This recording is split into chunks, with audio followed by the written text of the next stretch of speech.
Saudi Arabia was instrumental to the birth of the Islamic State in Syria, that we know, but they stopped funding when the Islamic State became a threat to their own stability. So today, money are still flowing, not in the same quantities that we're seeing in 2011 or 12 or even 13, but in a smaller amount. And most of the people that are bankrolling still the Islamic State are private individuals who are investing to a certain extent in the possible stabilization of the area, with the Islamic State being a new political power. When you say private individuals, is there any way in which the West can engage in preventing that from happening? How much power does the West have? Well, judging from experience, the West has very little power because we couldn't stop the private investors of Al-Qaeda. So how can we stop the private investor from Saudi Arabia of the Islamic State?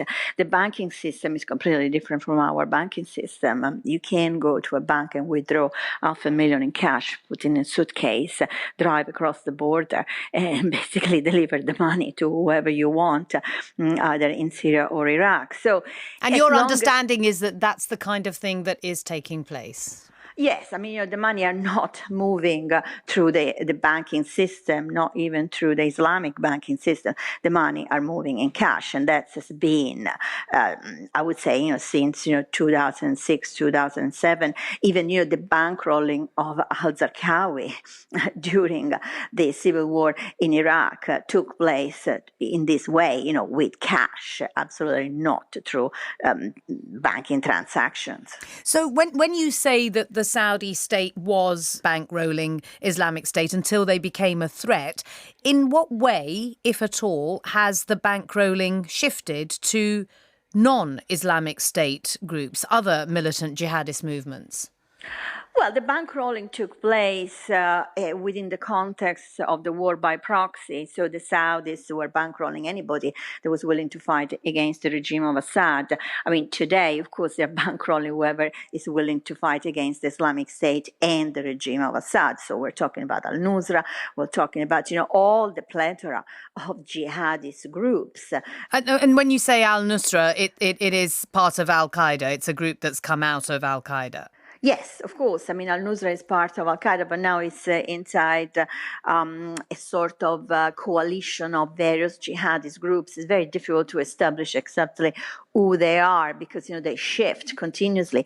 That's another interesting thing. The membership shifts continuously. So fighters would move from one group to another according to their own convenience, or also the money that the various groups offer.